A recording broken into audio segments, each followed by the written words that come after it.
नमस्कार, आदाब। Crime petrol dial 100 में आप सबका स्वागत है।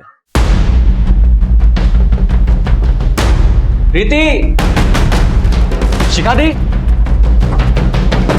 माँ।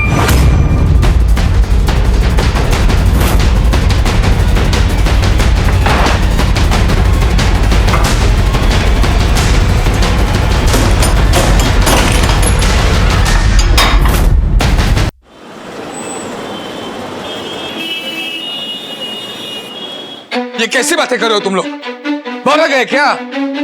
देखो, देखो मुझे तुम्हारी ये बकवास नहीं सुननी है। मुझे मेरा बेटा चाहिए बस। मुझे अच्छी तरह से पता है कि सनी तुम्हारे ही पास है। तुम्हारे मेरे बीच में जो भी हुआ सो हुआ, लेकिन मुझे और परेशान करना बंद कर दो, समझे?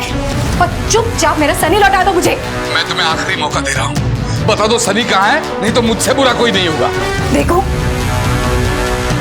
मेरा गुस्सा तेरे बेटे सनी पर मत निकालो, समझे? तो मुझे चुपचाप मेरा बेटा लौटा दो, नहीं तो मुझे मजबूरन पुलिस स्टेशन जाना पड़ेगा। जाओ पुलिस के पास जाओ, जो करना है करो, लेकिन एक बार पुलिस इन्वॉल्व हो गई तो तुम्हारे लिए अच्छा नहीं होगा।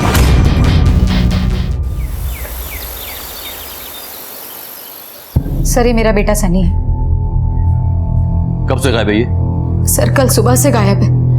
पूरी रात इसे ढूंढ लिया, मोहल्ले में पूछताछ कर ली, दोस्तों को फोन करके पूछ लिया, लेकिन इसका कुछ पता नहीं चला। आपको किसी पे शक? सर, सिर्फ शक नहीं है, मुझे पूरा यकीन है कि मेरा बेटा महेश के पास है। ये महेश कौन है? सर, महेश मेरे पति हैं। 1 हफ्ते पहले मैंने उन्हें छोड़ दिया था, अभी अपने माँ के घर रह रही। सर, महेश मुझे फोन कर करके सनी से मिलने के लिए बार बार परेशान कर रहा था, इसलिए कल स्कूल के बाद मैंने सनी को महेश के पास भेज दिया था। 9 बजे सनी को लौट आना था घर, लेकिन अब तक नहीं लौटा। तुमने महेश को फोन किया, उससे बात की? हाँ सर, मैंने फोन किया था महेश को, लेकिन वो कह रहा है कि सनी उसके पास नहीं है। सर, वो झूठ बोल रहा है। मुझे पक्का यकीन है कि सनी उसी के पास है, उसी ने उसे कहीं छिपाया है। मैं क्यों छुपाऊं सर? बल्कि शिखा ने उसे छुपाया होगा और मुझ पर इल्जाम ले रही है वो। हाँ साहब, मेरा बेटा पूरी रात परेशान था, बल्कि वो अभी पुलिस स्टेशन जाके रिपोर्ट दर्ज करवाने ही वाला था। जब से ये शिखा घर छोड़कर चली गई है ना, तब से सनी को देखने के लिए हमारी आंखें तरस रही है। पर ऐसा हुआ क्या जो शिखा सनी को लेकर चली गई? साहब, वो तो झगड़ालू औरत है। उस दिन कुछ ज्यादा ही झगड़ा हो गया और उसे घर छोड़ के जाने का मौका मिल गया। सनी जी पापा, बेटा थोड़ा नमक लेकर। मम्मा, पापा को नमक चाहिए, खाने में नमक कम है। शिखा, ये क्या है? पागल हो गई हो क्या? बस तुम्हारी ये आदत है ना, सनी को एक दिन लेट डूबेंगी। अरे जब देखो तब उसे पढ़ाई के बाद डिस्टर्ब करती रहती हो तुम। चल सनी। हर बात पे लड़ती थी। मुझे तो लगता है कि उसे घर छोड़ के जाने का बहाना ही चाहिए था। कब हुआ ये सब अभी 20 अप्रैल को। तो तुम्हें शक है कि कोई उसे अगवा कर सकता है? शक नहीं है सर, यकीन है। मुझे यकीन है कि शिखा ने सनी को कहीं छुपा के रखा है। परिवार हमारी जिंदगी का एक अहम हिस्सा होता है। इसका हर रिश्ता हमारे व्यक्तित्व को एक रूप देता है और रिश्तों की बनावट, उनसे जुड़े सुख दुख हमारी जिंदगी का आईना होते हैं। लेकिन कभी कभी जिंदगी को संवारने संभालने में कुछ ऐसे हादसे हो जाते हैं जो कईयों की जिंदगी के रुख बदल देते हैं, अपराध का भयानक रूप ले लेते हैं।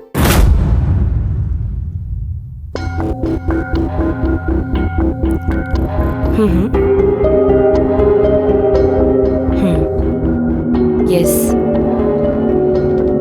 हाँ, तुमने तो कहा था कि काम पूरा होने पर पूरे पैसे मिल जाएंगे। अब अपनी जुबान से क्यों मुकर कर रहे हो तुम? बाकी की इन्फॉर्मेशन तब मिलेगी जब मुझे मेरे पूरे पैसे मिल जाएंगे, ठीक है ना?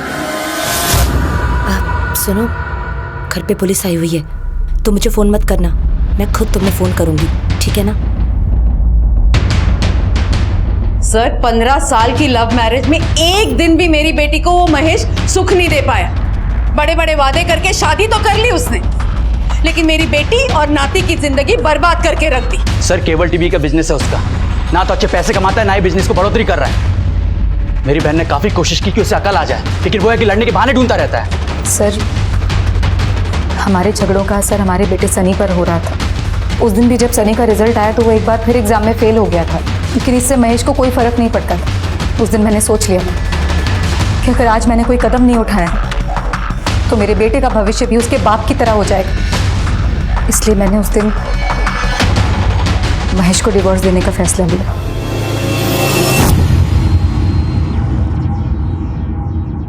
सर कुछ पता चला क्या सन्नी का? आप कौन? सर ये मेरी वाइफ प्रीति है। आप लोग एक बात बताइए, कल सनी महेश के घर कब गया था? सर मैं खुद छोड़ने गया था शाम को 5 बजे, उसके स्कूल से आने के बाद। सुनियो, 2-3 घंटे बाद आता हूँ तुझे लेने को। ओके नानू। जा। शाम को जब लेने के लिए गया तो महेश ने कहा कि वो वहां आया ही नहीं। एक बात बताइए सर, अगर ये सनी को महेश के घर लेके गए थे तो सनी वही होना चाहिए ना? पर महेश ने हमें ये बताया था कि सनी उसके घर आया ही नहीं था। सनी के पास मोबाइल था? नहीं सर, कोई मोबाइल नहीं था उसके पास। सर प्लीज मेरे बेटे को ढूंढिए। जैसे जैसे वक्त जा रहा मेरी घबराहट और बढ़ती जा रही है। नहीं समझ में आ रहा कि सनी कहाँ होगा, कैसा होगा, किस हाल में होगा मेरा बेटा। आप सनी के स्कूल की डिटेल दे सकते हैं? जी सर। ये लीजिए सर। आप घबराएं नहीं, हम पूरी कोशिश करेंगे उसको लाने की। पॉइंट इसकी डिटेल्स वेरीफाई करो, ठीक है? तुम कौन हो? सर ये हमारा पड़ोसी है, मेरी बेटी का दोस्त। आओ बेटा, आओ अंदर आओ। शिखा और महेश के रिश्ते का तनाव कुछ ऐसी हद तक पहुंच गया था जहां अपने बेटे सनी के अचानक गायब हो जाने का जिम्मेदार वो एक दूसरे को ठहरा रहे थे। माँ बाप की लड़ाई में सबसे पहले बच्चे ही पिसते हैं, और अगर ये लड़ाई बच्चे की कस्टडी तक पहुंच जाए तो दोनों ही अपना हक हासिल करने के लिए किसी भी हद तक जा सकते हैं। तो क्या शिखा या महेश ने ही सनी को गायब किया था, या फिर उसके गायब होने की वजह कुछ और ही है? सर कहीं ऐसा तो नहीं कि माँ बाप के झगड़ों से तंग आकर ही बेटा खुद ही कहीं चला गया? But possible. तुम एक काम करो, महेश और दामिनी के नेबर्स से, सनी के स्कूल से, उसके दोस्तों से पूरी इस परिवार की हिस्ट्री निकालो। क्विक। ठीक है सर।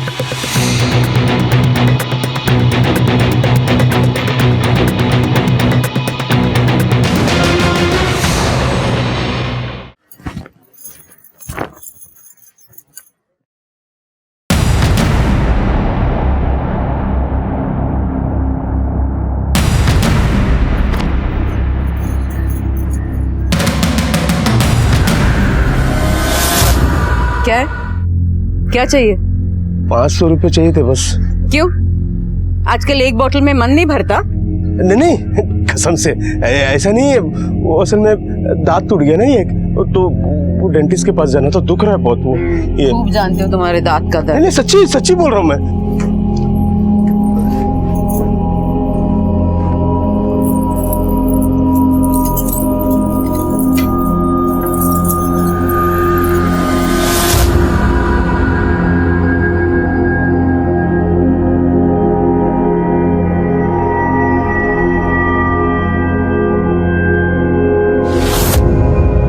आंखें ना जरा बचा के रखना, संदूक पे डागने की जरूरत नहीं है। अरे नहीं, मैं तो ऐसे ही वो। मिल गया ना पैसे? हाँ। जाओ।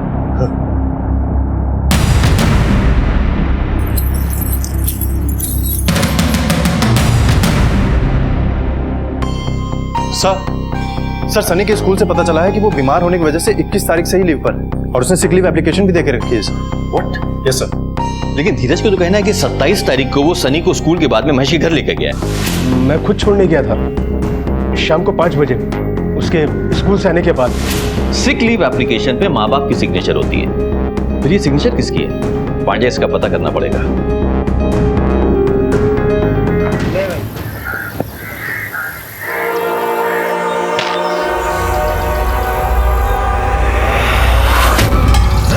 सर ये देखिए, ये हैंडराइटिंग सनी की है। और ये सिग्नेचर? ये सिग्नेचर मेरे नहीं है सर। सर किसी ने मेरे सिग्नेचर की नकल की है। सर प्लीज आप मेरी हालत समझने की कोशिश कीजिए, कहीं मेरा सनी किसी मुसीबत में ना हो। ठीक है, चलो। सर इससे तो साफ है कि सनी ने अपनी लीव एप्लीकेशन खुद लिखी, उसके बाद किसी और से साइन करवा ली उसने। पांडे, ऐसा भी हो सकता है कि उसने खुद साइन की हो। तुम एक काम करो, महेश की हैंडराइटिंग सिग्नेचर के साथ टैली करो, ठीक है? सनी के स्कूल जाओ, उसके दोस्तों से मिलो, पूरी डिटेल निकालो। कुछ तो ऐसा है जो उन लोग जानते हैं जिससे हमें इस रहस्य का राज मिल सकता है। ठीक है सर, ओके। वाकई सनी के परिवार में बहुत उथल पुथल थी और कोई बड़ी बात नहीं थी कि इन्हीं में से ही कोई एक खलिश सनी की गुमशुदगी की वजह बनी हो। पुलिस को सनी की डायरी में उसी की हैंडराइटिंग में लिखी स्कूल लीव एप्लीकेशन मिली, जिसने शिखा को भी हैरान कर दिया। ये सिग्नेचर मेरे नहीं है सर। पर सोचने वाली बात यह थी कि उस स्कूल लीव एप्लीकेशन पर शिखा के साइन किसने किए और क्यों। सर सनी के क्लासमेट से पूछताछ में पता चला है कि रोहन नाम का एक लड़का है जिससे सनी अपनी सारी बातें शेयर करता है। हाँ, लेकिन वो रोहन से बात किया करता था। और सर हैंडराइटिंग एक्सपर्ट का कहना है कि सनी के लीव एप्लीकेशन पे जो शिखा के फेक साइन थे वो महेश ने नहीं बल्कि सनी ने खुद किए थे सर। इसका मतलब ये है कि इस रहस्य की गुत्थी जो है वो सनी का दोस्त रोहन ही खोल सकता है। चलो सर।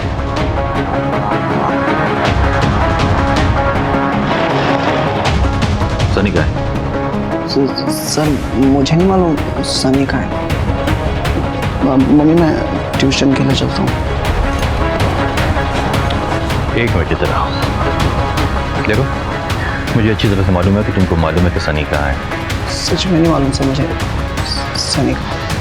पता है तुम्हें? हाँ, आखिरी बात पूछो। मैंने कहा ना कुछ नहीं होगा। सर वो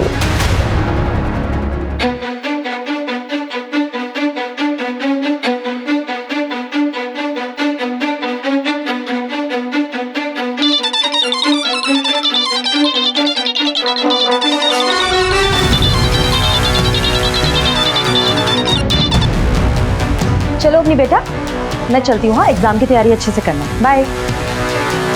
अरे प्रीति, कहाँ जा रही हो? देख नहीं रहे, यूनिफॉर्म में हूँ। हाँ, लेकिन आज तो तुम्हारा ऑफ था ना। केरोसिस की तबीयत खराब हो गई थी, इसलिए उसकी जगह मुझे बुलाया। प्रीति, तुम्हें मालूम है ना अपनी के एग्जाम्स चल रहे हैं। एटलीस्ट अब तो रिप्लेसमेंट ड्यूटी मना कर सकती हो ना। कर सकती हूँ ना, अगर तुम्हारी कमाई अच्छी होती तो। एक मेडिकल रिप्रेजेंटेटिव की जॉब से ना दिल्ली जैसे शहर में अपनी बेटी का फ्यूचर सिक्योर नहीं कर सकते, और ना ही हम दोनों का फ्यूचर सिक्योर होगा। जब तक वो तुम्हारी फार्मेसी की दुकान खुलेगी ना, तब तक ना तो मैं कमाने लायक बचूंगी, ना ही तो। बस करो, जब देखो मुझे ताने मारती रहती हो। निकम्मा नहीं हूं मैं। तो शुक्र करो कि इस घर में टिकी हुई अब तक मैं। अगर तुम्हारी बहन की तरह होती ना, तो अब तक ये घर उजड़ चुका होता। अब हटो, मुझे देर हो रही है। जितना भी कमा दो सफिशिएंट है हमारे लिए। सनी, सनी, सनी बच्चे, तू पागल हो गया? हाँ, यहाँ क्या कर रहा है? मम्मा कितना परेशान हो गई थी, पता है तुझे ढूंढते ढूंढते। चल अपना घर चल। कौन सा घर? बेटा सनी, 5 दिनों से आप स्कूल नहीं जा रहे हो। 1 हफ्ते से अपना घर छोड़कर तुम यहाँ पर पड़े हुए हो। क्या वजह है इसकी? सर मेरे मम्मी पापा हमेशा लड़ते रहते थे। मम्मी को पापा नहीं चाहिए थे, लेकिन मुझे मम्मी पापा दोनों के साथ रहना था। सर अगर मैं पापा के घर जाता तो मम्मी और नानी मुझे वहां से लेकर आ जाते। सर इसीलिए भागकर मैं यहाँ पर आ गया।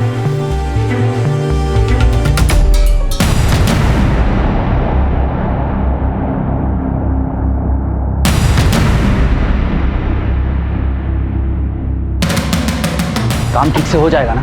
आज तक कोई दिक्कत आई है क्या? और ज्यादा परेशान होने की जरूरत नहीं है। आज से अपनी सारी परेशानी मुझ पे छोड़ दे। और अब तो तूने पैसे भी दे दिए, समझ तेरा काम हो लिया। चल।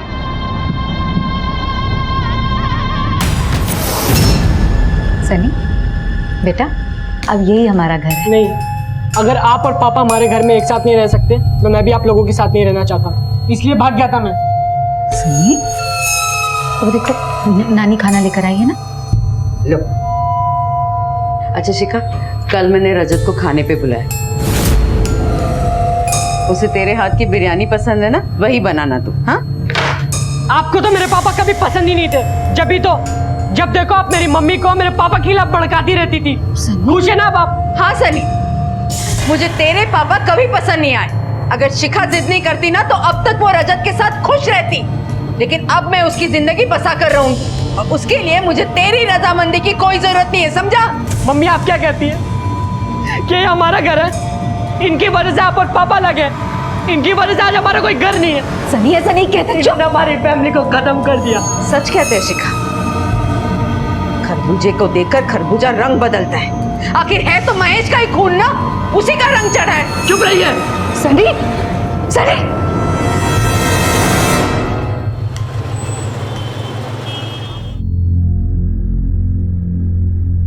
माँ, माँ, प्रीति, प्रीति,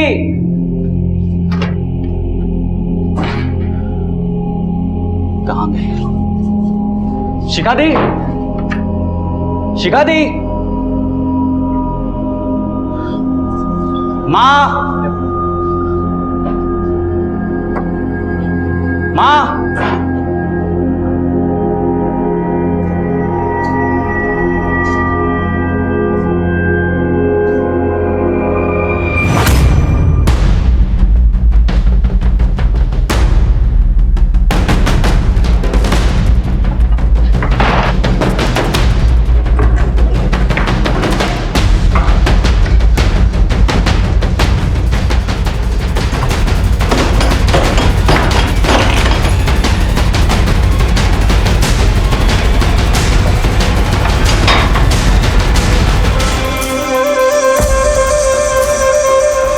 शिखा दीदी, माँ,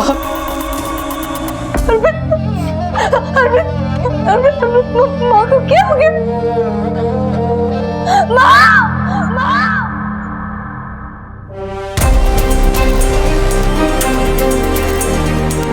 आनंद, यस सर। संदूक पे जितने भी फिंगरप्रिंट से चेक करो। Okay sir. Vijay, yes sir. पूरे घर की तलाशी लो। Okay sir.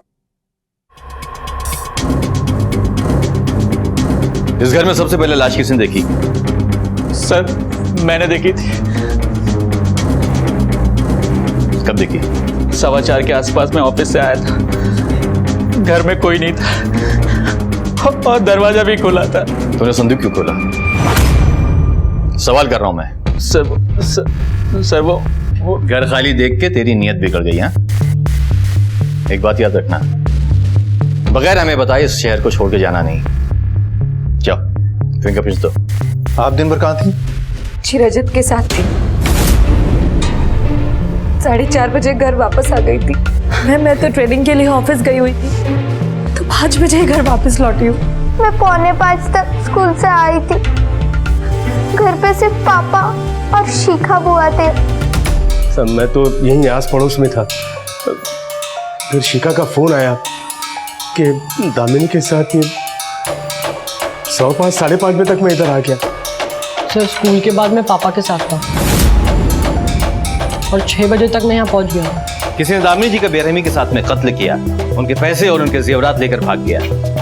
कमाल की बात तो ये है, घर में आने के लिए ना तो ही उसने दरवाजा तोड़ा और ना ही खिड़की से जबरदस्ती गाया। इससे साफ जाहिर होता है कि या तो उसके पास में डुप्लीकेट चाबी थी या फिर दामिनी जी ने उसको आने की दावत दी थी घर में।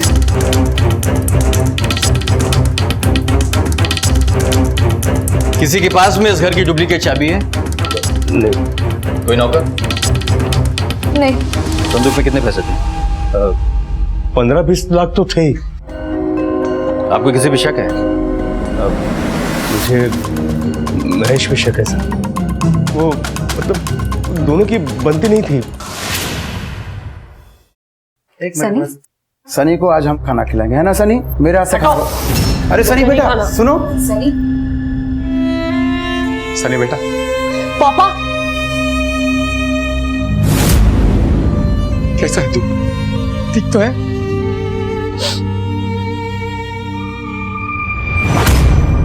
शिखा, जो हो गया सो हो गया। खत्म कर देते हैं इस झगड़े को। घर चलो शिखा। हाथ मत लगाओ मुझे, समझे? और क्या तमाशा कर रहे हो तुम? निकलो अभी, निकलो अभी यहाँ से। शिखा, मैं तमाशा करूं? मैं तुम्हें घर लेने? चलो घर चलो, घर चलो। उसने कहा ना, अब जाओ, जाओ यहाँ से। आप प्लीज बीच में मत बोलिए, प्लीज। देखो महेश, तमाशा करके कोई फायदा नहीं होगा। तुम चुप बैठो।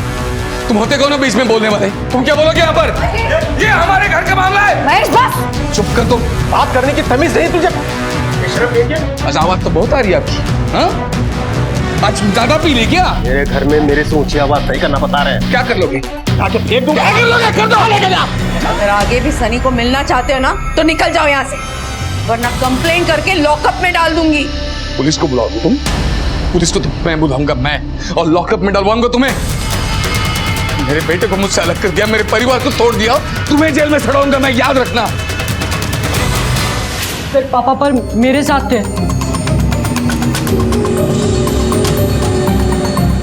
महेश के पास घर की चाबी थी? नहीं सर, वो तो सनी के पास थी।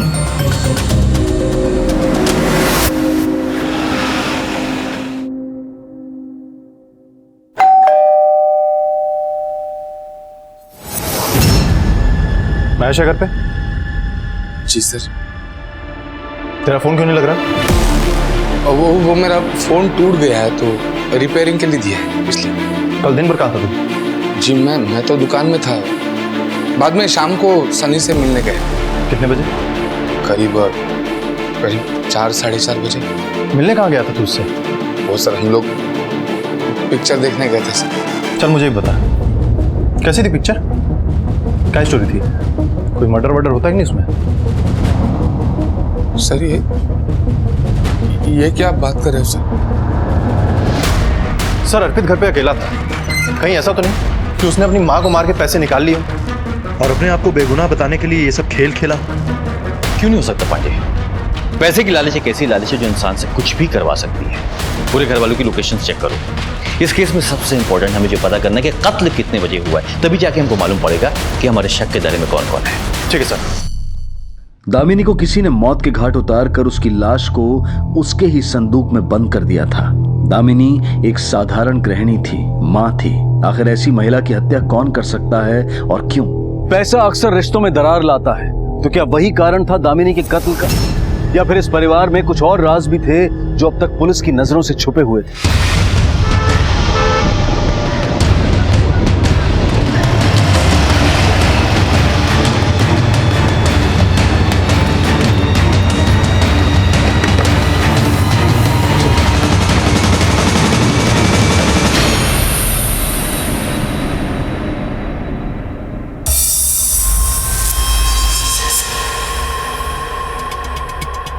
सर पोस्टमार्टम रिपोर्ट के मुताबिक दामिनी की मौत सर पे गहरी चोट लगने की वजह से हुई है। दीवार के सैंपल्स में भी दामिनी का खून मिला है सर। इसका मतलब ये हुआ कि दामिनी का सर किसी ने जोर से नुकीली चीज पे मारा है। This seems to be an unplanned murder. Pandey, कातिल ना तो कोई हथियार लेकर आया और ना ही ये सोच के आया कि मर्डर करने के बाद में वो बॉडी को कहां छिपाएगा। कितने बजे हुआ ये? सर दोपहर में 1:30 से 2:30 बजे बीच में। घर वालों की लोकेशन चेक की? हाँ सर, मैंने घर वालों की भी लोकेशन चेक की और महेश की भी। सर इन सब के बीच में एक खास बात पता चली है। सर प्रीति ने हमसे झूठ बोला, उस दिन उसका कोई ट्रेनिंग सेशन नहीं था सर। मैं तो ट्रेनिंग के लिए ऑफिस गई हुई थी, तो 5 बजे घर वापस लौटी हूँ। इसका मतलब ये हुआ कि जिस वक्त ये कत्ल हुआ प्रीति कहीं आसपास नहीं घर के, राइट? नहीं सर, वो 3 बजे तक महिपालपुर में थी और 3:30 बजे तक पालम आई। फिर उसने झूठ क्यों बोला कि वो 5 बजे घर आई थी? तुम एक काम करो, फौरन उसे पुलिस स्टेशन लेकर आओ, राइट ना? ठीक है सर। मिस प्रीति, जिस दिन मर्डर हुआ है आपके कहने के हिसाब से आप 5 बजे अपने घर पे थी, लेकिन आपके फोन के रिकॉर्ड के हिसाब से आप 3:30 बजे ही पालम पहुंच गई। असली बात क्या है? सर मैं 3:30 बजे ही पालम पहुंच गई थी, लेकिन वो शॉपिंग करनी थी इसलिए मार्केट चली गई थी सर। घर से निकलने के बाद में आपने सिर्फ दिनेश को ही फोन किया, और जब हमने रिकॉर्ड चेक किया तो ये मालूम पड़ा कि आपकी बातचीत दिनेश से अक्सर हुआ करती है। रिश्ता क्या है दिनेश से आपका? सर वो मेरा कलीग है, वो एयरलाइंस के ग्राउंड ऑफिस में है सर। उस दिन बीच रास्ते में उसका कॉल आया कि आज ट्रेनिंग सेशन कैंसिल हो गया, तो इसलिए मैं अपने एक दोस्त को मिलने के लिए महिपालपुर में ही रुक गई थी सर। दोस्त से? यानी दिनेश से? सर वो सच तो यही है कि मैं महिपालपुर में ही रहता हूँ। प्रीति उस दिन मुझसे ही मिलने आई थी। क्यों? सर वो हम दोनों एक दूसरे से प्यार करते हैं।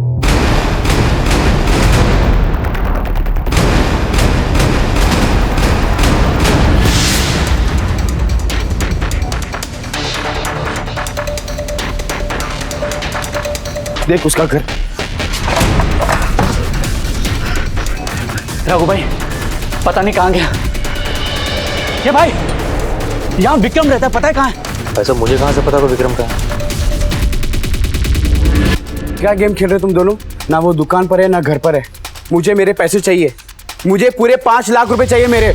अगर नहीं दिया ना तो देख ले तेरा क्या हाल करता हूँ। आ जाते कहाँ से। Sir sir sir sir sir मुझे बचा लीजिए सर, वो मुझे मार डालेगा सर। हाँ साहब, इससे पहले भी वो अपने लफंगे दोस्तों से मिलकर मुझे पिटवा चुका है, लेकिन मैं चुप रहा साहब। घर का बच्चा है, सोचा नाम लूंगा तो बदनामी हो जाएगी, लेकिन इस बार तो उसने हद कर दी साहब। खुद भी आया और मुझे मार डालने की धमकी दी। सनी को मैं संभाल लूंगा, लेकिन एक बात बता, ये हमारे पास फिंगरप्रिंट्स की रिपोर्ट है। अर्पित और दामिनी की उंगलियों के निशान के अलावा संदूक पे तेरी भी उंगलियों के निशान है। हिमाचा क्या है? हो सकता है ना साहब, मेरी बीवी का संदूक है, मेरे कमरे में है, तो हाथ लगता रहता है ना साहब, निशान तो होगा ना। पुलिस को बेवकूफ समझता है। अच्छा हुआ तू यहाँ पर आ गया, वरना हम खुद तुझे उठाने वाले थे। जितना सवाल किया गया उसका जवाब दे, सच सच सब कुछ बता दे। मारना नहीं, मैं बताता हूँ साहब। वो संदूक से गहने और पैसे मैंने ही चुराए थे।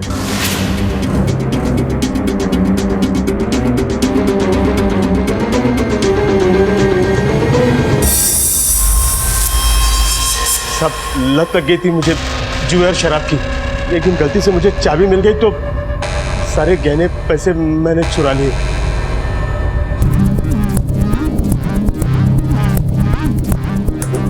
मैंने चोरी की है, लेकिन साहब खून मैंने नहीं किया। तूने गहने और पैसे कब चुराए थे? 4 तारीख की सुबह को, लेकिन उस वक्त दामिनी जिंदा थी साहब। सर कितनी अजीब बात है, अगर धीरज ने मर्डर के एक दिन पहले ही संदूक का सारा माल साफ कर दिया था, तो आखिर दामिनी का मर्डर कोई क्यों करेगा? अजय, ऐसा नहीं कि चोर मर्डर नहीं कर सकता, चोर मर्डर भी कर सकता है, लेकिन उसको सलाखों के पीछे डालने के लिए हमारे पास में पुख्ता सबूत चाहिए। लेकिन सर ऐसा भी तो हो सकता है ना कि ये धीरज सच कह रहा हो सकता है कि उसने सिर्फ चोरी की हो और खून किसी और ने, किसी ऐसे आदमी ने जिसको पैसों की सख्त जरूरत थी। तुम एक काम करो, ये धीरज है ना, इसके साथ साथ में अर्पित पे भी नजर रखो। Yes sir. हो सकता है इस कांड में बाप बेटों की मिली भगत हो। सर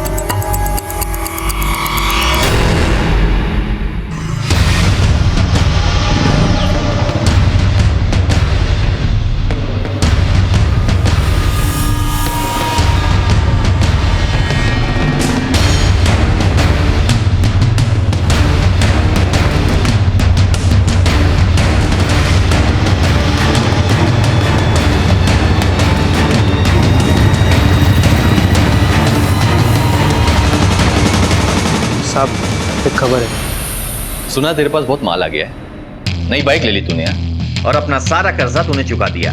कहां से आए पैसे? कहां से आए तेरे पास? बोल। संदूक से तेरे बाप ने जो पैसे चुराए थे उसी का खेल है ना ये सब? बता दो। सच बता। सर, माँ के पास पैसे होने के बावजूद उन्होंने मुझे पैसे नहीं दिए। सर, वो सब पैसे संदूक वाले नहीं है। तो किसके पैसे? मैंने केमिस्ट शॉप डालने के लिए 5 लाख रघु से उधार लेके केमिस्ट वाले विक्रम को दिए थे, जो बाद में मेरे पैसे लेके फरार हो गया था। ये सारे पैसे मुझे मेरी बीबी प्रीति ने दिए कर्जा चुकाने के लिए। बहुत होशियार समझती है अपने आप को, मुझे ताने मारती थी और खुद काम के नाम पे मुझे धोखा दे रही थी। अर्पित मेरी बात तो सुनो, मैंने जो कुछ किया हम दोनों की भलाई के लिए। चुप, एक और शब्द नहीं, और आज के बाद तुम्हारी नौकरी बंद। प्रीति, मैं तुमसे बात कर रहा हूँ, सुनाई दे रहा तुम्हें?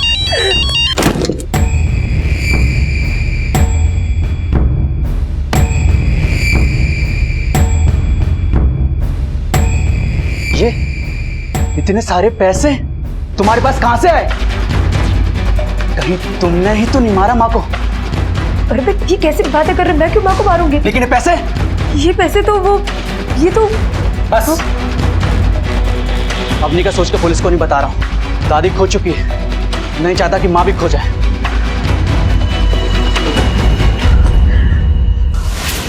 वो तो मेरे पिछले 2-3 सालों की सेविंग्स थी जो मैंने अर्पित से छुपा के रखी थी। सर, मैंने वही अर्पित को दे दी ताकि वो रघु के पैसे लौटा सके।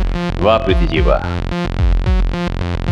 ये क्यों नहीं कहती कि अपने धोखेबाजी को छुपाने का मुआवजा दिया था तुमने अपने पति को, और तुम्हारे बेशर्म पति ने बड़े गर्व के साथ उस पैसे को रख भी लिया। नहीं सर, मैं सच कह रही हूँ सर, ऐसा ही था। ये प्रीति अपनी सेविंग्स का झूठ बोलकर हम पे गुमराह करने की कोशिश कर रही है। इस पे कड़ी नजर रखो पांडे, कोई ताज्जुब नहीं होगा कि इस एयर होस्टेस मैडम की एक अपनी गुप्त कहानी हो। ठीक है सर।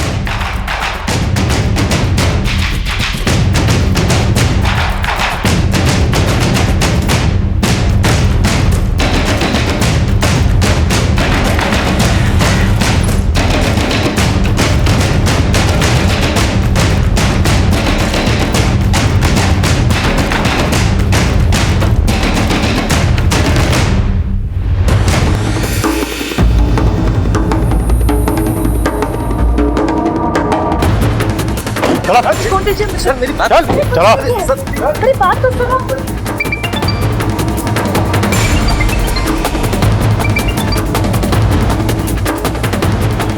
क्या इधर आ। एक्स्ट्रा मैरिटल अफेयर, हाँ, अय्याशी। सोना कहाँ से आया सर? कहाँ से आया सोना? ये पैसा कहाँ से है? राजे नहीं करते हो? मैं और प्रीति स्मगलिंग रिंग के लिए काम करते हैं सर। सर हम लोग दुबई से गोल्ड स्मगल करके भारत में बेचा करते थे। देख, आखिरी बार कह रहा हूँ, सच सच बता दे, वरना तुम दोनों की जिंदगी खराब हो जाएगी। सर मेरा यकीन करिए सर, मेरा अपनी सास की खुद में कोई हाथ नहीं है सर। मैं स्मगलिंग अपना फ्यूचर और अपनी बच्ची का फ्यूचर सिक्योर करने के लिए करती थी। सिक्योर करने के लिए, बर्बाद करने के लिए? ये बात तुम दोनों को तब मालूम पड़ेगी जब तुम्हारी करतूतों की सजा कोर्ट तुमको सुनाएगा।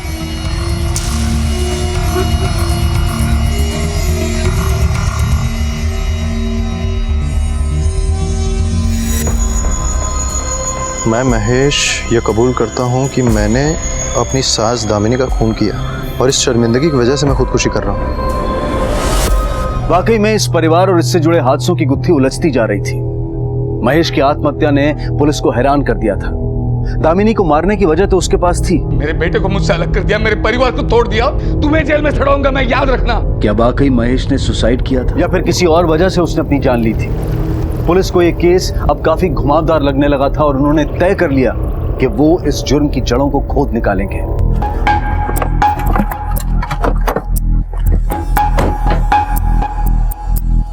अब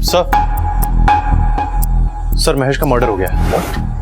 यस सर मैं उस लोकेशन पे भी गया था और ये सुसाइड नोट महेश की जेब से मिला है सर।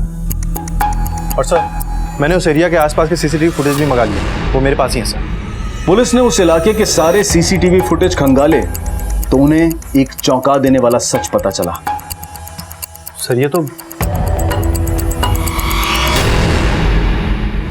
मार्को से जंगल में फेंक दिया था सर। किसके लिए मारा तुमने? सर प्रीति के लिए सर, प्रीति के लिए, प्रीति के लिए सर।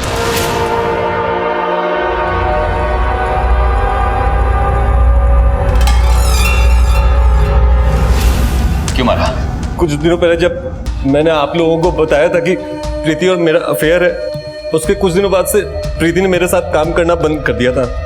लेकिन एक दिन वो मेरे घर आई और मुझसे कहा कि महेश को मार डालो, और उसके बदले में वो दोबारा मेरे साथ स्मगलिंग करने को तैयार हो गई। सर मुझे डर था कि मैं अपनी सास दामिनी की खून के इन्वेस्टिगेशन में पकड़ी जा सकती थी, और मैं नहीं चाहती थी कि मेरी एक गलती मेरी बेटी के फ्यूचर को खराब कर दे। इसलिए मैं इस केस को जल्द से जल्द खत्म कर देना चाहती थी। पर तूने महेश को ही क्यों मारा? सर महेश मेरी सास दामिनी से नफरत करता था। उस दिन तो उसने घर पर आके उन्हें धमकी भी दी थी, और महेश से ना तो मेरा कोई डायरेक्ट कनेक्शन था और ना ही कोई लगाव। और दामिनी क्यों मारा? सर अर्पित कर्ज में डूबा हुआ था, वो उसको एक पैसा तक नहीं देती थी, और उसकी वजह से मुझे गलत काम करने पड़ रहे थे। पर मर्डर के टाइम तुम्हारी फोन की लोकेशन जो थी वो महिपालपुर थी। सर मैं दिनेश को 1 बजे मिली थी। मैंने अपना फोन दिनेश को दे दिया ताकि सबको लगे मैं महिपालपुर में।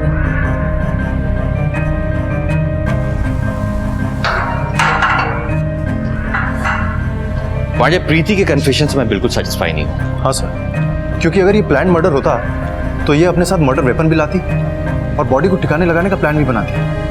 नहीं साहब, इसने जुर्म कबूल क्यों किया? देखो पांडे, इसमें 2 ही बात हो सकती है, या तो इसके ऊपर किसी का दबाव है या फिर ये किसी को बचा रही है।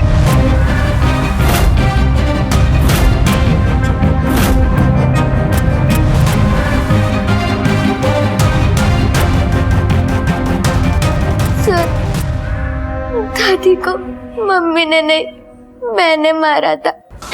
हाँ हाँ ठीक है। अच्छा सुनो, ट्रेनिंग सेशन है, बोल के निकल रही हूँ। इसलिए घर वापस जल्दी लौटना पड़ेगा। तो मुझे जल्दी फ्री कर देना। हाँ बाय। किससे बात कर रही थी? किसी से नहीं, काम के बारे में बात कर रही थी। रोक।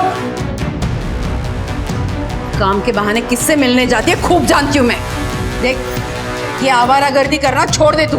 मैं कोई आवारागर्दी नहीं कर रही हूँ, अपने काम पर जा रही हूँ।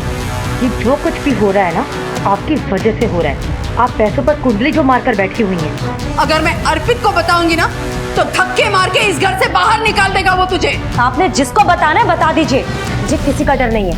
प्रीति, प्रीति रुक, अभी फोन करती हूँ अर्पित को।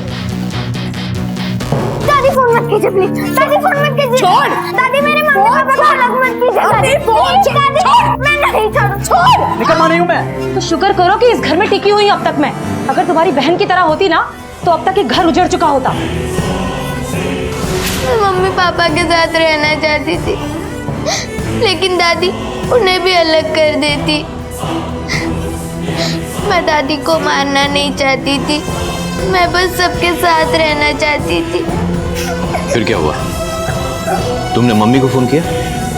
हाँ, माँ ने दादी की लाश को संदूक में छुपा दिया और खून के दाग मिटा दिए। फिर हम दोनों वहां से चले गए। मेरी मम्मी ने कुछ नहीं किया। प्लीज उन्हें छोड़ दो अंकल, प्लीज। मुझे डर था कि अगर ये तहकीकात ऐसी चलती रही तो आप एक दिन अपने तक भी पहुंच जाएंगे, इसलिए मैंने महेश को मरवा दिया। माँ बाप के किए गए काले करतूत उनके बच्चों का भविष्य खराब कर देते हैं। अगर आपको किसी तरह की प्रॉब्लम थी, आप हमारे पास में आती, पुलिस के पास में आती, उसकी मदद लेती, लेकिन आपने ऐसा नहीं किया। आपने वो किया जो कानून के खिलाफ था, इसलिए आपको सजा तो मिलेगी।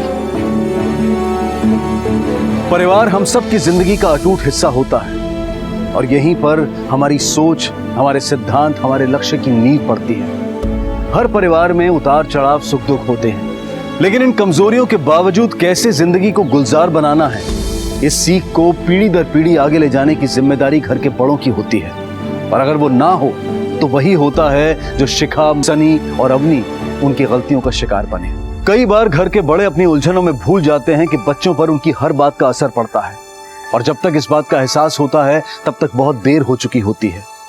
जिंदगी कोई चक्रव्यूह नहीं है, बल्कि एक बहुत ही सरल खेल है जिसे हम अपने अहंकार से उलझा देते हैं। अगर थोड़ी सूझबूझ, थोड़ा सब्र और थोड़ी सोच बदली जाए तो जिंदगी अपना रुख बदल सकती है। जरूरी है कि हम एक सतर्क और जिम्मेदार इंसान बने ताकि हमारी गलतियों का भुगतान हमारे बच्चे ना करें।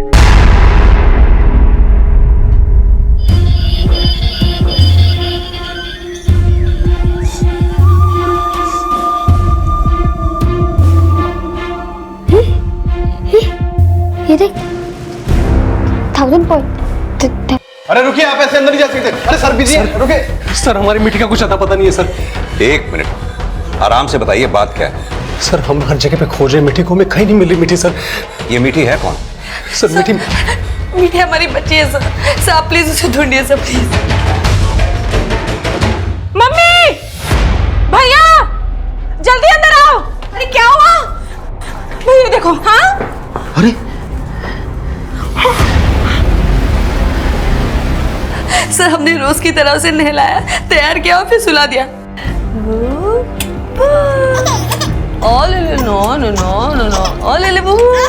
उसको सुलाते सुलाते कब हमारी आंख लगे हमें पता ही नहीं चला। जब हम उठे तो मीठी मीठी। सर हम गलती से घर का दरवाजा बंद करना भूल गए। सर पता नहीं हमारी बच्ची कहाँ है, कौन हमारी बच्ची को ले गया। प्लीज हमारी बच्ची को ढूंढे ना, हमें बहुत डर लग रहा है। पता नहीं भास्कर इसे कब उठा लाया, इसकी सांस भी नहीं चल रही है, लगता है मर गई है। दीपक तू ही बता क्या करें? राजेंद्र भैया, आप हमारी माने तो आप सीधा पुलिस के पास जाएं और पुलिस को सब सच बता दें। हाँ भैया, दीपक जी सही कह रहे हैं। अरे क्या सही कह रहे हैं? बड़ी आई पति के हाँ में हाँ मिलाने वाली। माँ, पर आपके पास इसके अलावा और चारा क्या है? देख, हम सब चारा निकालेंगे, बस तुम इस बारे में किसी से बात मत करना। और तुम अभी के अभी सामान पैक करो और दीपक के पास आसाम चली जाओ। अरे जाओ ना, निकलो। और तुम क्या बड़े होकर के हर वक्त छोटे से सलाह मांगते रहते हो? पर दीपक तो सही सलाह दे रहा है ना माँ। अच्छा, क्या सही कह रहा था? क्या कहेंगे हम पुलिस से कि भास्कर इसे यहाँ उठा लाया और खेली खेल में मार दिया? तो पुलिस पापा हमें बेटी के साथ चलो। हमें बेच के हाँ हाँ ले जाओ। कहा था ना तुमसे बेटी के साथ यहाँ मत आने देना। एक बच्चा नहीं संभलता तुमसे, लेकिन जाओ ऐसे ऐसे भास्कर के साथ। हमें बेटी के साथ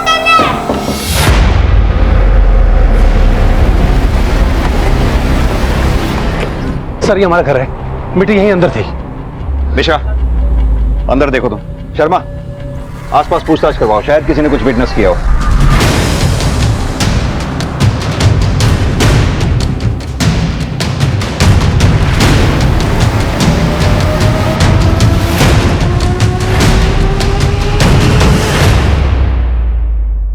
साहब अक्सर हमारी दुकान दोपहर में बंद रहती है, लेकिन दोपहर दुकान बंद करते समय हमने विक्रम के घर से किसी को आते जाते नहीं देखा। पक्का किसी को आते जाते नहीं देखा? नहीं साहब नहीं देखा हमने। ठीक है, अगर कुछ भी याद आए या पता चले हमें जरूर बताना। ठीक है साहब। सरोज तुम आ जाके उन घरों में और तुम बिल्कुल समझ नहीं रहे हो कि हम क्या है?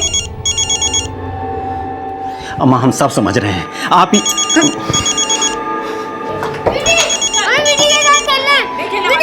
गरिमा जी अभी हम थोड़ा बिजी हैं, आपसे थोड़ी देर में बात करें?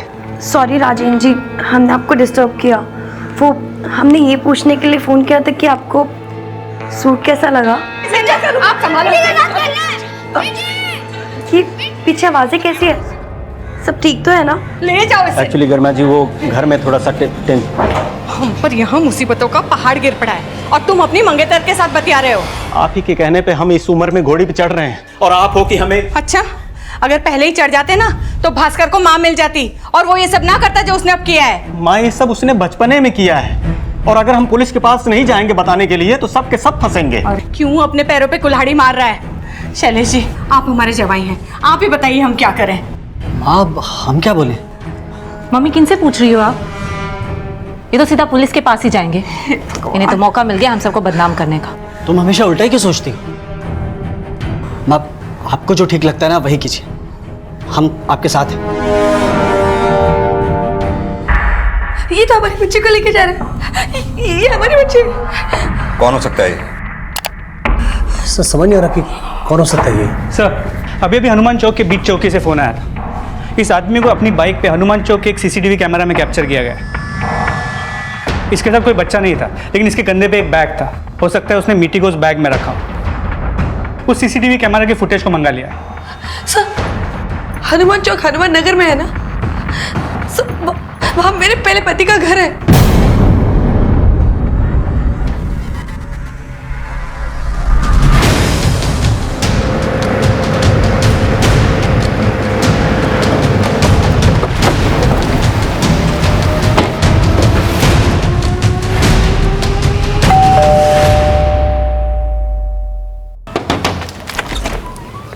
जी हमें घर की तलाशी लेनी है। देखिए सर, बिना सर्च वारंट के आप ये सब नहीं कर सकते हो। सर्च वारंट है हमारे पास।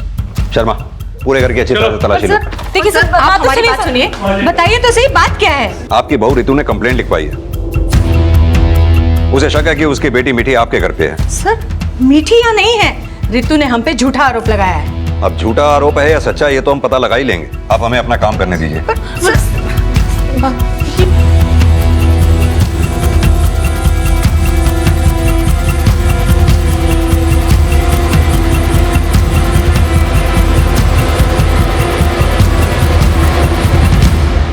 सर हम आपसे कह रहे हैं यहाँ आपको कुछ नहीं मिलेगा, मीठी नहीं है यहाँ पे। सर घर में मीठी और कोई भी छोटा बच्चा नहीं है, लेकिन ये बच्चों का डायपर है, वो भी यूज्ड।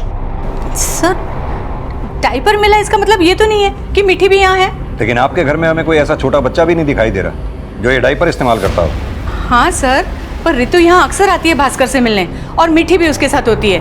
वही छोड़ गई होगी। रितु यहाँ आती है? जी। ये भास्कर कौन? सर भास्कर ये रितु और राजेंद्र का बेटा है और इसी से मिलने रितु यहाँ आए दिन आती रहती है। अभी 2 दिन पहले भी वो यहीं थी, 2 घंटे तक उसके साथ कमरे में बैठी थी, तब मीठी भी थी उसके साथ, तभी छूट गया होगा।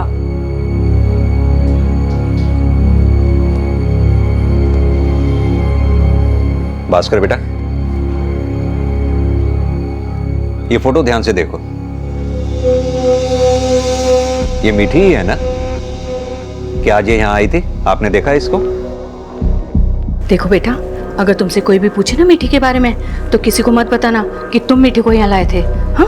क्योंकि अगर तुमने किसी को बताया ना कि मीठी यहाँ थी तो तुम्हारी मम्मी की तरह तुम्हारे पापा भी दूर हो जाएंगे।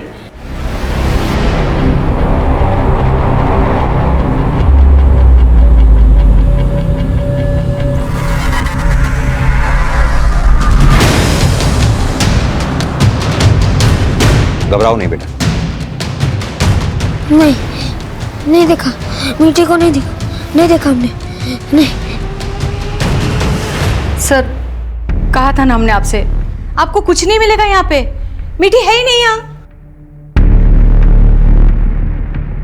रितु ने इस फैमिली पे शक जताया है, वो झूठ क्यों बोलेगी?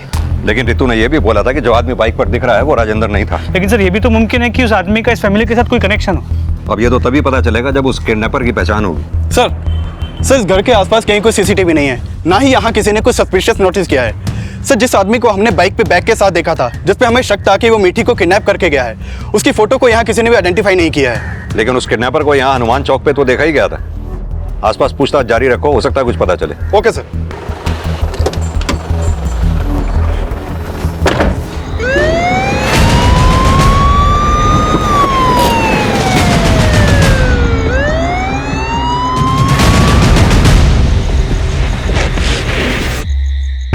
के नजदीक एक डंपिंग ग्राउंड से मिली। मिठी की हत्या दम घुटने से हुई, लेकिन यह हत्या किसने और किस इरादे से की थी, यह पुलिस के लिए भी एक रहस्य बन गया था। और पुलिस की कई कोशिशों के बावजूद इस राज से पर्दा नहीं उठ पाया था। और वक्त के साथ साथ मिठी की हत्या से जुड़ा यह राज राजेंद्र और उसके परिवार ने अपने सीने की गहराइयों में दफन कर लिया था और जिंदगी की नई शुरुआत में लग गए थे। लेकिन जिस घड़ी को वो एक नई शुरुआत समझ रहे थे, क्या वो वाकई में एक नई शुरुआत थी या फिर किसी अनहोनी की उल्टी गिनती शुरू हो चुकी थी? हाँ लगा दो भाई यहाँ पे, फिर बाद में यहाँ पे लाइटिंग छोड़ना है। हाँ और पिताजी लाइट्स के बाद मिठाई वालों को मैं फोन कर दूंगा। ए सुषमा, आ गए लोग, आओ। अरे दीपक जी आ गए आप लोग। अंकल जी आप परेशान मत होइए, अभी तो बस हमर चंचल ही आए हैं। नमस्ते भैया। नमस्ते। खुश। वो चाचा जी एक्चुअली हम लोग सीधा आसाम से आ रहे हैं। माँ जी ने कहा था कि हम लोग एयरपोर्ट से डायरेक्टली यहीं पहुँच जाएं, तो हम लोग यहीं आ गए। तो राजेंद्र जी कब तक आएंगे? जी भैया से हमारी एयरपोर्ट पे बात हुई थी, तो निकलने ही वाले थे, आने वाले होंगे वो भी। हाँ हाँ दीपक, हम लोग निकल रहे हैं। हाँ बोल दे उन लोग को बस 1 घंटे पहुंचने वाले हैं। हाँ भैया ठीक है, लेकिन आपने अपनी सेल्फी नहीं भेजी हमें अब तक। हाँ हाँ भेजता हूँ, तू टेंशन मत ले। अरे ये फोटो। अरे राम कहाँ रह गया? राम, अरे भाई ए राम इधर आओ। अरे भाई जब देखो फोन पे ही बतियाते रहते हो, आ जाओ जरा ये फोटो खींचो फटाफट। घर से फोन आ गया था। कोई बात नहीं। चलो लीजिए। चलो आप लोग गाड़ी में बैठो, आइए आ जाओ फटाफट बैठिए। साहब जी 1 मिनट। हाँ जल्दी बात करके आओ। ठीक। अरे सब लोग कितने अच्छे लग रहे हैं, है ना? लेकिन निशा दीदी नहीं दिख रही इसमें।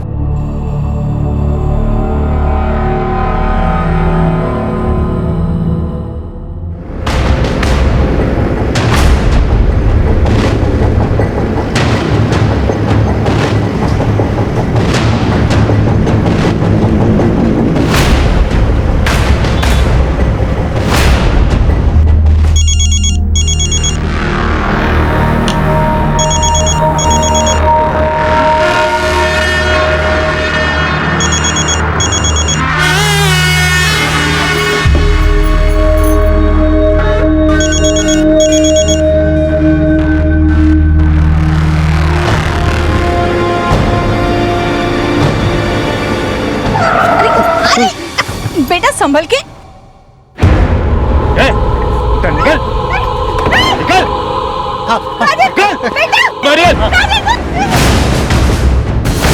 आप जिस नंबर को डायल कर रहे हैं वो इस समय स्विच ऑफ है। क्या हुआ दीपक जी, किसी से बात हुई क्या? नहीं, ना ही मम्मी का फोन लग रहा है, ना ही भैया का, ना ही शैलेश जी का। एक काम कीजिए ना, निशा दीदी का नंबर लगा लीजिए। नहीं, उनकी तबीयत खराब थी तो वो घर ही रुक गई हैं। दीपक जी क्या वो कुछ बात हुई उनसे? जी बात तो नहीं हो पाई है। हमें लगता है शायद वो रास्ता भटक गए होंगे। हम देख के आते हैं। हाँ आते हैं।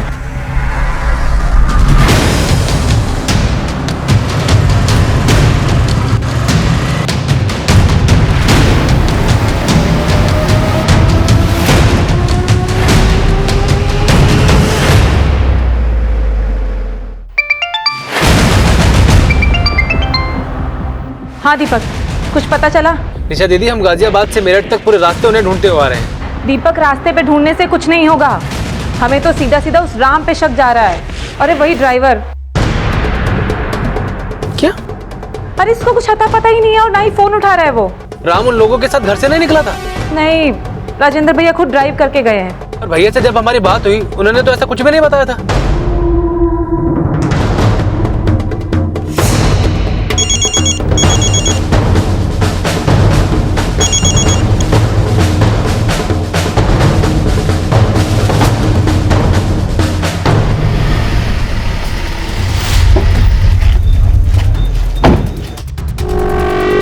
क्या नाम बताया आपने अपने भाई का? राजेंद्र शर्मा। आपका भाई राजेंद्र और आपकी माँ कमला हनुमान नगर में रहते हैं? जी सर। सर हमारे भाई के साथ उनके बेटे भास्कर, हमारी जीजा शैली जी और हमारी माँ थी। सर शाम 4 बजे वो लोग मेरठ से गाजियाबाद के लिए निकले थे। हम जानते हैं इन्हें। आपके भाई की पहली बीवी रितु ने मीठी के मर्डर का इल्जाम लगाया था इन पे। उसके घर वाले ये काम जरूर कर सकते सर, वो हमसे बहुत चिढ़ते थे। लेकिन तब आपसे मुलाकात नहीं हुई थी। हम मिलिट्री में है सर, फिलहाल आसाम में पोस्टिंग है। सर प्लीज हमारे भाई को ढूंढिए जल्दी। हम पता कर रहे हैं उन्हें। राजेंद्र की गाजियाबाद में कहाँ सगाई होने वाली थी? गाजियाबाद वैशाली में, करीमा भाभी के घर पे। और कौन सी गाड़ी से गए थे आपके भैया? सर व्हाइट कलर की एसयूवी थी, UP XX621D नंबर है सर। वो जब घर से निकल रहे थे तो ड्राइवर को कुछ काम आ गया, तो हमारे भाई खुद ही ड्राइव करके आ रहे थे। अब ड्राइवर को फोन कर रहा हूँ सर, उसका नंबर भी नहीं लग रहा है। ठीक है, ड्राइवर का नाम, फोन नंबर, एड्रेस तीनों दो हमें। हाँ जी सर।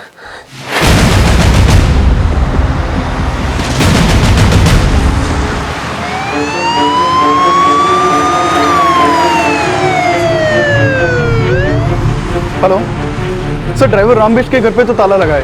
मैंने उसके पड़ोसियों से पूछताछ की, उन्होंने बताया कि रामबिष्ट का तो पता नहीं, लेकिन उसकी बीवी अपने बच्चे को लेकर जल्दबाजी में कहीं निकली है। हो सकता है राम का अपनी फैमिली के साथ गायब होने का प्लान हो। ये पता करो ये लोग कहाँ हो सकते हैं, और राम की बीवी का फोन नंबर भी पता करो। Okay sir. मेरठ से गाजियाबाद के बीच हर सिग्नल, हर बीट चौकी पर उन तक पहुंचने के सिरे ढूंढ रही थी।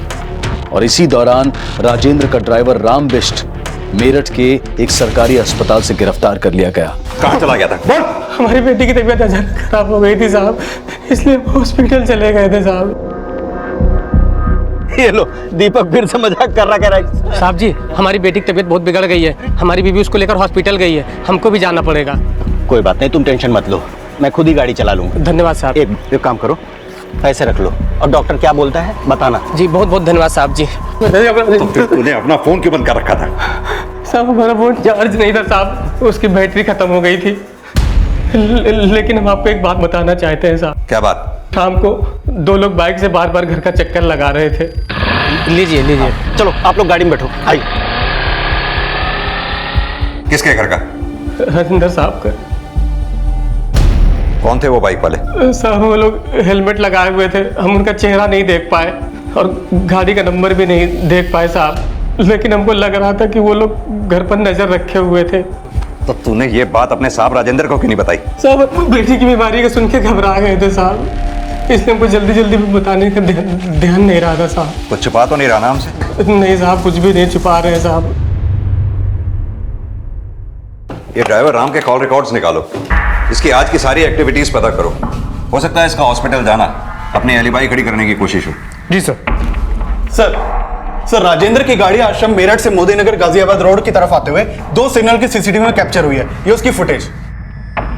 ये देखिए सर, 2 बाइक सवार लगातार राजेंद्र की गाड़ी का पीछा कर रहे हैं। हाँ साहब, यही दोनों थे। उस दिन ये बार बार घर के चक्कर लगा रहे थे। दोनों बाइकर्स ने हेलमेट पहने हैं, लेकिन दोनों बाइक्स के नंबर विजिबल नहीं। पता करो ये बाइक्स किसके नाम पे रजिस्टर्ड हैं।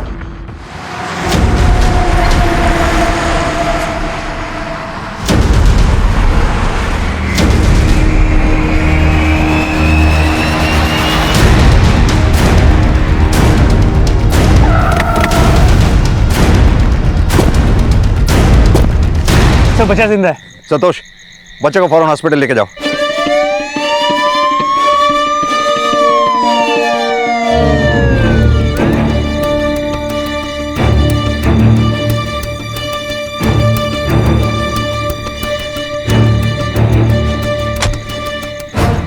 सर गाड़ी में कोई क्लू नहीं मिला, समझ में नहीं आ रहा किसने किया होगा। फॉरेंसिक टीम का क्या अपडेट है? Sir on the way. गाड़ी के अंदर हमें कुछ नहीं मिला, लेकिन गाड़ी के बाहर ये पतले से टायर के स्किड मार्क्स हैं। देखने से ऐसा लगता है किसी स्कूटर या बाइक ने इस गाड़ी को रोकने की कोशिश की है। सर क्या ये वो बाइकर्स हो सकते हैं जो गाड़ी का पीछा कर रहे हैं?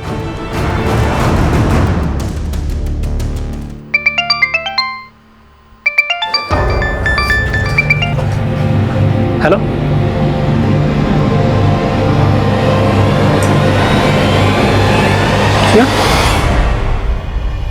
क्या हुआ?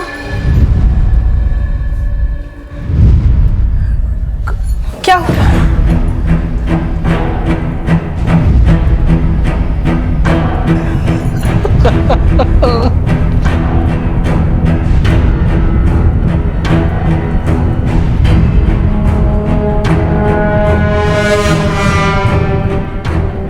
राजेंद्र की मां और जीजा को बेरहमी से मार दिया गया, तो फिर भास्कर के साथ ये दया क्यों दिखाई गई? ये सवाल बहुत जल्द इस केस की दिशा बदलने वाला था। जिन बाइक्स पर हमलावर राजेंद्र की गाड़ी का पीछा कर रहे थे, पुलिस को वो बाइक्स गाजियाबाद नोएडा रोड पर मिली और ये पता चला कि ये दोनों बाइक्स इस हमले को अंजाम देने के लिए चोरी की गई थी। शर्मा, ये लोग जो भी थे प्रोफेशनल किलर थे। जरूर उन्होंने राजेंद्र के घर वालों को मारने की सुपारी ली होगी। लेकिन सर घर वालों में राजेंद्र के भाई और बहन दीपक और निशा और दीपक की बीवी चंचल क्यों नहीं थी? मेरा मतलब है राजेंद्र अपनी सगाई के लिए जा रहा था, लेकिन निशा अपने घर पे बैठी हुई थी। दीपक और चंचल गाजियाबाद में गरिमा के घर पे थे। सर दीपक और उसके परिवार वाले आए, आपसे मिलना चाहते। भेजो। सर हम और चंचल आसाम से राजेंद्र भाई की सगाई के लिए आए थे। एयरपोर्ट पे उतरे तो माँ का फोन आया। माँ ने कहा हम सीधा गरिमा के घर चले जाएं। लेकिन आप तो मेरठ में ही थी, फिर आप अपने भाई की सगाई में क्यों नहीं जा रही थी?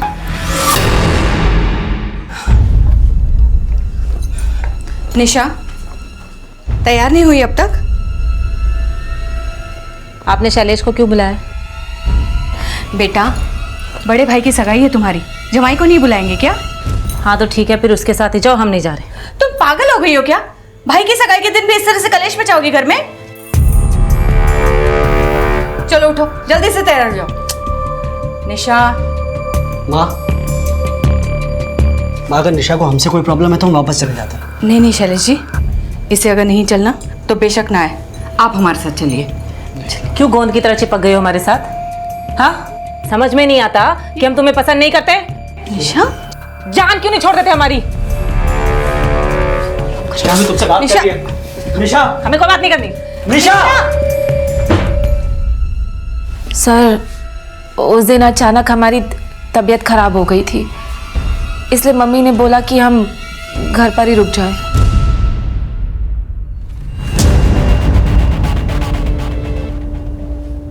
आप लोगों को किसी पे शक जो आपके परिवार वालों को मरवा दे?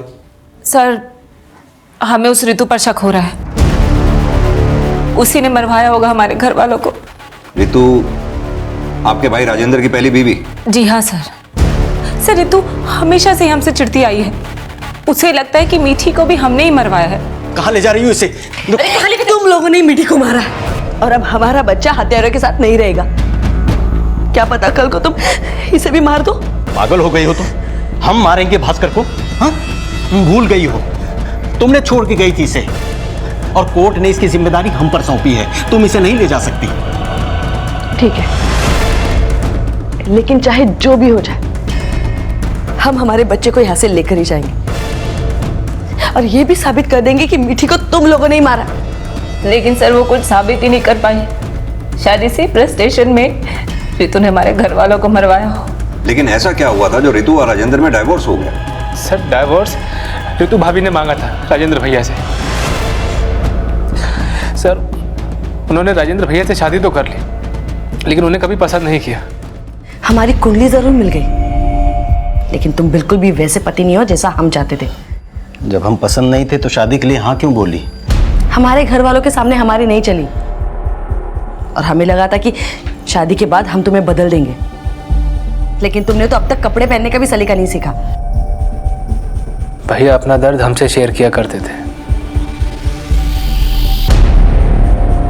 माँ को लगता था कि भास्कर के पैदा हो जाने के बाद सब ठीक हो जाएगा, लेकिन सर सच ये था कि ऋतु भाभी का पहले से ही विक्रम के साथ अफेयर था। सर, ऋतु भाभी ने विक्रम के लिए भैया को ही नहीं बल्कि भास्कर को भी छोड़ दिया था। भैया बुरी तरह से टूट गए थे सर। भैया ने अपने आंसू कभी भी किसी को नहीं दिखाए और सब कुछ भूलकर अपने आप को बिजनेस में एंगेज कर लिया। अभी थोड़े टाइम पहले ही माँ ने भैया के लिए गरिमा भाभी को पसंद किया। तो राजेंद्र और गरिमा की एंगेजमेंट दोनों फैमिलीज की रजामंदी से हो रही थी? जी सर। गरिमा हमारी जनरेशन तुमसे 20 साल पीछे है। मतलब तुम्हारी एज 22 की है और हम 42 के हैं। तुम्हें इस शादी से कोई प्रॉब्लम तो नहीं है ना? हमें कोई प्रॉब्लम नहीं है। अगर आपको है तो आप बता दीजिए। एक है। क्या? माँ ने तुमसे बताया होगा कि भास्कर, क्या तुम एक 10 साल के बच्चे की माँ कहलाना पसंद करोगी? आपने बिल्कुल सही कहा था। हमारी और आपके जनरेशन में वाकई बहुत फर्क है।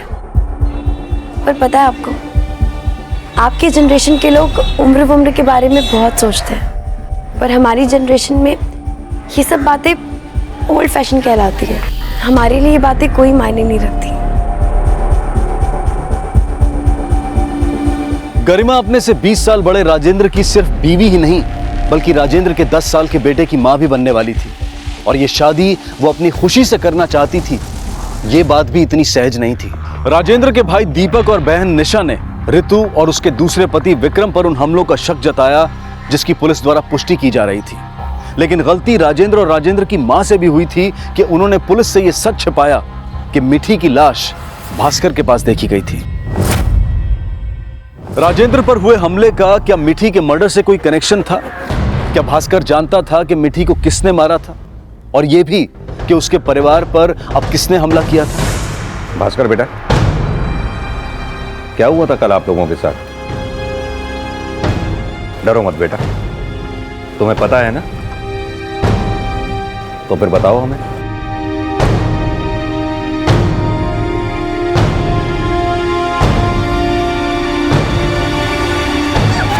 अरे बेटा संभल के। दो बाइक वाले आके सबको मार दिया सबको।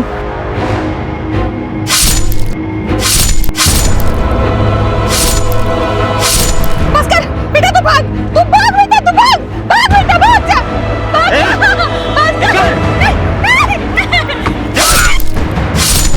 पर हम वहां से भाग गए। बच्चे को छोड़ी तो पुलिस आ जाएगी, फंसेगा। चल जल्दी, चल।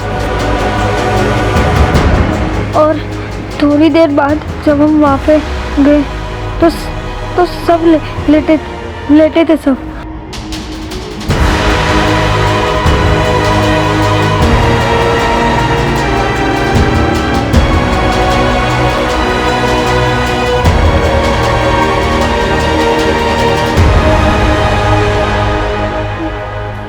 बहुत गंदे थे वो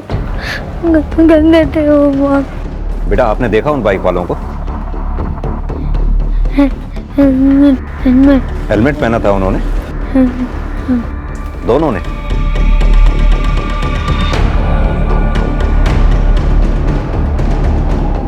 मीठी के मर्डर के बाद रितु ने भास्कर को कई बार अपने साथ जबरदस्ती ले जाने की कोशिश की, और इस बात के गवाह तो राजेंद्र के पड़ोसी भी हैं। लेकिन शर्मा ये भी सच है, रितु ने अपने बेटे भास्कर को पहले पति राजेंद्र के पास छोड़कर विक्रम से शादी की, और मिठी के मर्डर का इल्जाम राजेंद्र और उसके परिवार वालों पे लगाया। हो सकता है उसी ने यह सब बदला लेने के लिए किया, क्योंकि गौर करने वाली बात यह है कि हमले में राजेंद्र का पूरा परिवार मर गया, लेकिन सिर्फ भास्कर बच गया, जिसे रितु अपने साथ ले जाना चाहती थी। हो सकता है कि पूरी प्लानिंग रितु की है।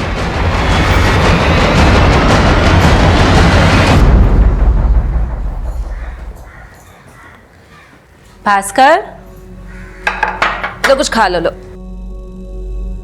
ये लो थोड़ा खा लो।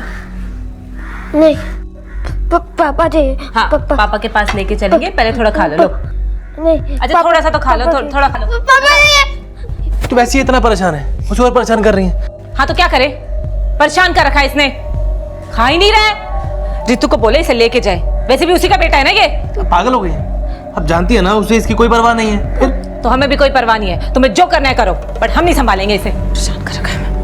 बेटा, पापा को पता पड़ेगा आपने खाना नहीं खाया तो नाराज होंगे ना पापा।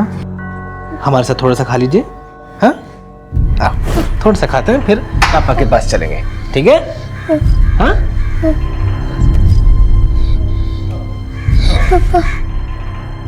सर, हम मरते दम तक ये बात नहीं भूल सकते कि राजेंद्र के घर वालों ने हमारी मीठी को मारा था। लेकिन आप जैसा सोच रहे वैसा नहीं है सर, हमने वैसा कुछ नहीं किया।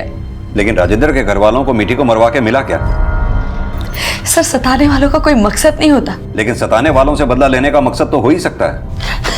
सर, आप हम पर शक कर रहे हैं? हमारी बच्ची के कातिल को ढूंढने के बजाय आप हम पर ही शक कर रहे हैं? सर, आप राजेंद्र की फैमिली को नहीं जानते, खासकर उसकी बहन निशा। वो कुछ कम नहीं है।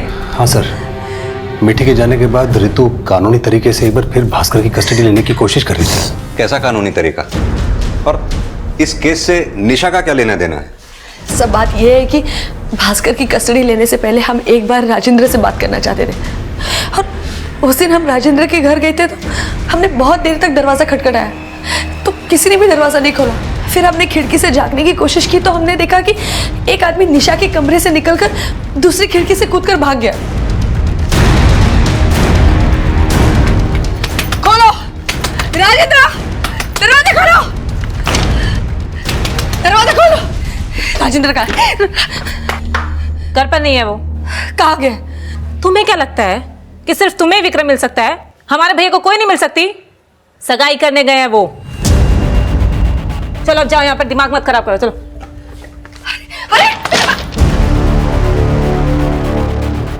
सर, तभी हमें पहली बार पता चला कि राजेंद्र दूसरी शादी कर रहा था। लेकिन आपने जिस आदमी को खिड़की से कूदकर बाहर भागते हुए देखा, वो आदमी कौन था?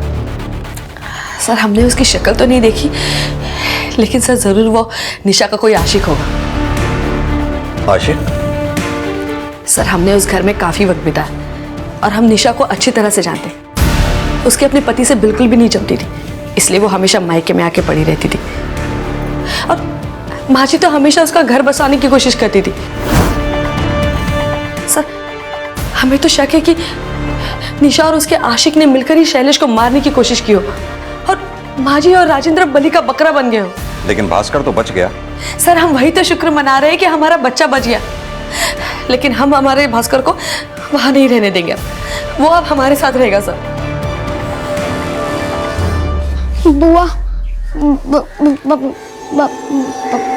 बाथरूम जाना।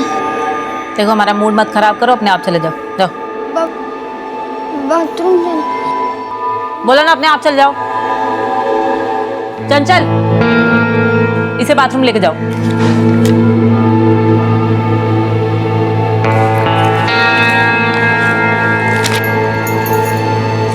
ये लो, जाओ।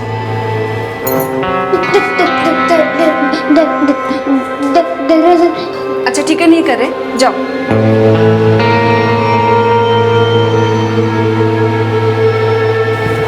दीपक, हम यहाँ नहीं रहना, वापस आसाम चलो। क्यों, क्या हुआ? और चंचल, वैसे भी हम अभी नहीं जा सकते हैं। देखो, निशा और भास्कर को हमारी जरूरत है। दीपक, हमें भास्कर से कोई दिक्कत नहीं है, लेकिन वो निशा, उनकी आवभगत नहीं होती हमसे। एक बार हॉल में जाकर देखो, कैसे बैठ करके आराम फरमा रही है वो। उन्हें देखकर कोई नहीं कहेगा कि माँ जी, भैया और अपने पति की मौत का फर्क पड़ता है उन्हें। बस हमें नहीं रहना यहाँ पे, हमें जाना है। देखो चंचल, समझ,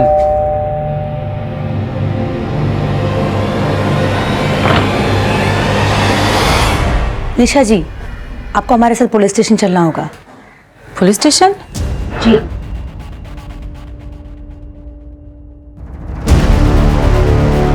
हाँ सर, उस दिन रितु घर पर आई थी, जिस दिन राजेंद्र भैया सगाई के लिए गए थे। लेकिन रितु ने हमें बताया कि जब वो आपके यहाँ आई थी, उसने खिड़की से किसी को कूद के बाहर जाते हुए देखा था। कौन था वो?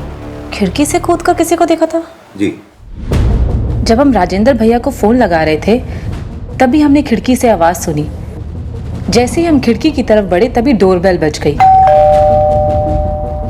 और हमने देखा कि रितु आई हुई है। दरवाजा खोलो। राजेंद्र का घर पर नहीं है वो। लेकिन रितु ने तो बोला वो तुम्हारा लवर था। सर, उस रितु का दिमाग खराब हो गया है। कुछ छिपा तो नहीं रही ना आप हमसे? लेकिन सर, निशा दीदी आपसे क्यों छुपाएंगे कुछ? लेकिन आपकी निशा दीदी ने ये बात हमें पहले बताई भी तो नहीं। सर हमने किसी को देखा थोड़ी ना था, हमें लगा कि हमारा वहम है। लेकिन सर अब लग रहा है कि शायद रितु ने ही भेजा हो। वहां वो मम्मी और भैया को मरवा रही होगी और यहाँ घर पर हमारा मर्डर करवाना चाहती हो। शर्मा, मान लो कि निशा ये सच कह रही है, उधर राजेंद्र और उसके घर वालों पे हमला हो रहा था और इधर निशा पे। सर क्या गारंटी कि निशा सच बोल रही है? ये निशा, रितु और विक्रम तीनों के कॉल रिकॉर्ड्स दोबारा से चेक करो, तीनों पे नजर रखो। सर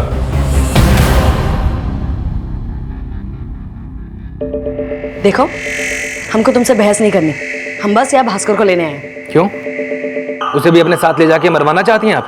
वो यहाँ पर रहेगा तो तुम लोग उसे मार दोगे। हम माँ है उसकी और वो अब हमारे साथ रहेगा। आपके साथ नहीं रहेगा, वो हमारे साथ रहेगा। तुम भूल रहे हो कि कोर्ट ने हमें हमारे बच्चे से मिलने की इजाजत दे रखी है, तो तुम हमें भास्कर को ले जाने से नहीं रोक सकते, समझ गए?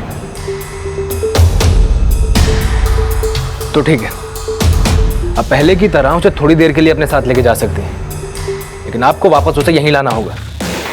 और देखिए प्लीज, उसे आप वो सब बातें फिर याद मत दिलाइएगा। उसे अभी भी लगता है कि उसके पापा और दादी वापस आएंगे। उसे सच बता के आप परेशान मत कीजिएगा प्लीज। ठीक है। भास्कर बेटा आओ।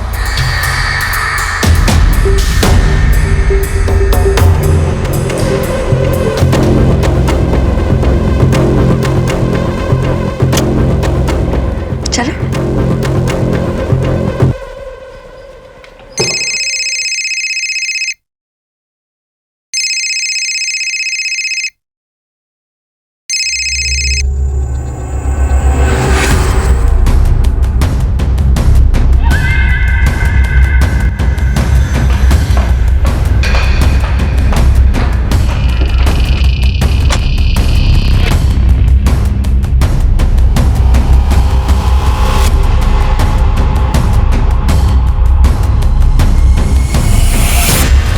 सर, विक्रम के कॉल रिकॉर्ड से पता चला कि पिछले कुछ दिनों से वो भगत से काफी बात कर रहा था। ये भगत है कौन?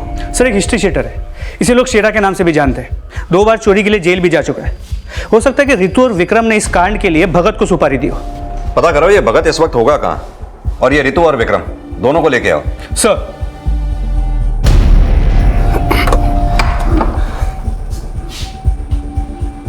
हम बाद में बात करते हैं। रितु, रितु, एक सेकंड आओ। क्या हुआ? एक सेकंड आओ ना।